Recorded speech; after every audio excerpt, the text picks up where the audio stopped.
Hello students and welcome back. Today we're going to talk about vision.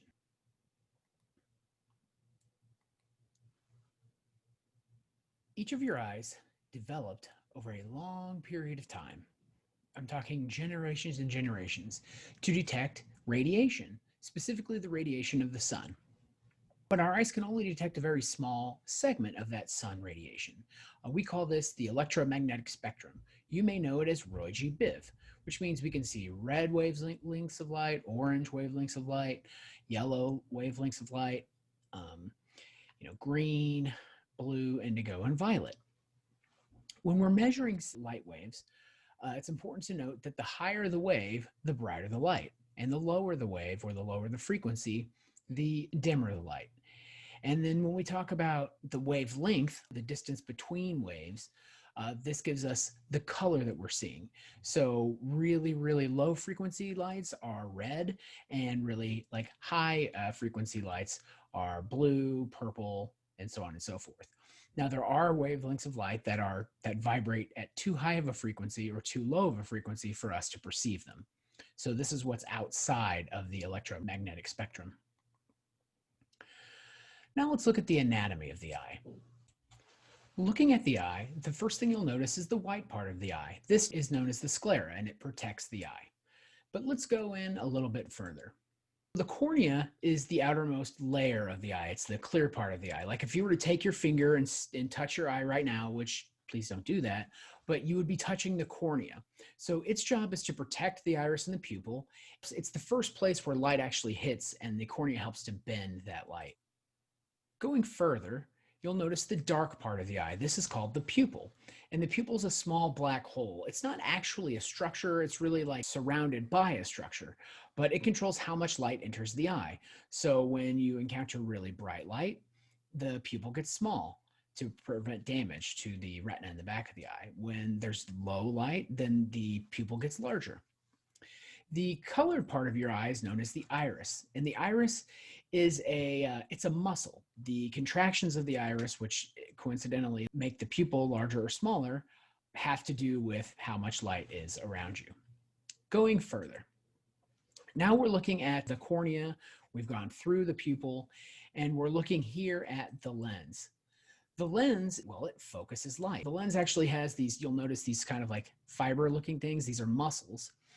And when things are far away from us, the lens actually stretches to better focus the light on the back of the eye. When things are close to us, the lens has more of a circular shape. Going in even deeper. So now we're looking at the back of the eye. And one thing you'll notice in the back of the eye is the fovea. And the fovea is a part of the eye where where the image is the sharpest, where we really, like most of the light is focused to the fovea. The back part of the eye is known as the retina. And the retina is actually the place on the back of the eye where transduction occurs. And transduction, again, is the process of transforming something external in the body to something internal, specifically like, brain messages or action potentials in your neurons. And your retina is actually composed of special cells called rods and cones. So on the back of the eye, you have these rods and cones, and rods and cones actually convert light into nerve signals, as I said previously, that then get interpreted to the brain. So the way I remember it is like, think of rod like a lightning rod, and you actually have way more rods than you do cones. So rods actually detect the amount of light, or if you want to go back to wavelengths, it actually detects the amplitude of light, so how tall or how short wavelengths of light are. Cones, on the other hand, actually detect the frequency of light, so they tell you what color. So we have less cones than rods, but without cones, we wouldn't detect color at all. So once this information is all put together, on the back of the retina, the light is actually upside down, and we see actually two separate images, like one for each eye. And when that information travels to the brain, those images are overlapped and flipped right side up to give you what you see in your mind's eye, this image here. And that is it for our tour of the eye. How do we detect color? So there are two different kinds of theories about this. The first being the Young-Helmholtz theory, or also known as the trichromatic theory. And that theory basically says that we have specialized cones that are red, blue, and green. That's not the color of the cones, but they detect those frequencies of light. And all other color and everything else we see is some combination of differing frequencies of these lights, which explains a lot in terms of how we actually see things. So let's take a look here at how basically this is working in the eye. So we're going to go ahead and just cut this person's face off. Okay, so now we're seeing the brain. Okay, here's the eyes, and then you have the optic nerve here going back to the visual cortex part of the occipital lobe in the back of the brain. Okay, so when we add a little bit of red light, our brain, we perceive in our mind's eye, we perceive red. So we'll just go ahead and make that a little bit of a higher frequency red or lower frequency red, so it's nice and bright. Now, if we want to get other colors, we start adding different photons. So notice now if I've added a little green, we're getting an orange. If I add some blue, our brain starts to perceive this as like a pink or a magenta, now almost a purple. So if you take away a little green, much more vibrant purple. If we take away more red, a bluish purple. So this is kind of how we actually see color. We actually see the light reflected off of something, and that thing that we're looking at absorbs the other wavelengths of light.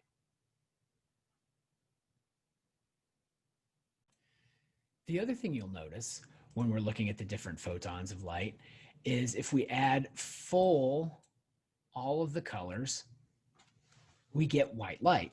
So white light is actually a mixing of all of the colors, or specifically red, blue, and green.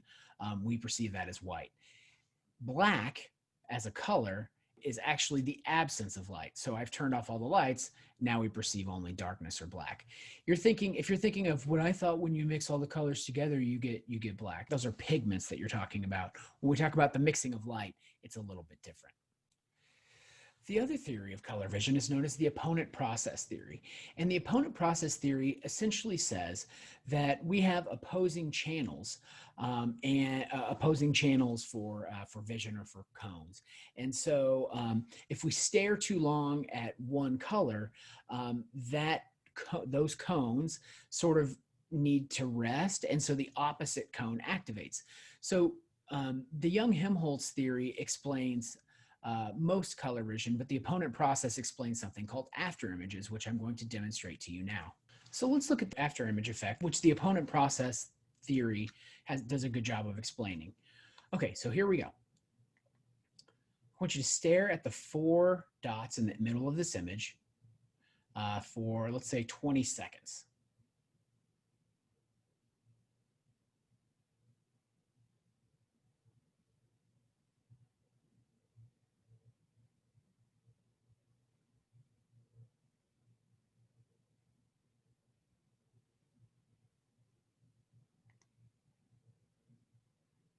Did it work for you? This is an after image. Let's do one more. So again, I want you to stare at the black dot, relax your eyes, totally fine, and just stare at the black dot for 20 seconds, and then let's see what happens.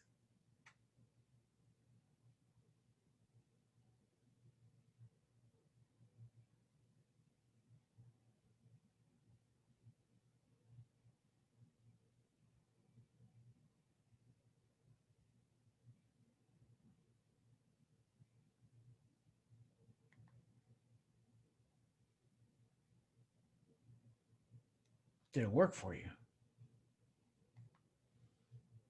After images are fun. And so the opponent process theory does a good job of explaining after images, where the trichromatic theory has a hard time doing this. So it's important to note that it's not that one of these theories of color vision is correct while the other one is not. It's more that they both combined do a pretty good job of explaining color vision as a whole. And that, ladies and gentlemen, is all I have for you today. If you have any questions, let me know. Otherwise, have a fantastic day.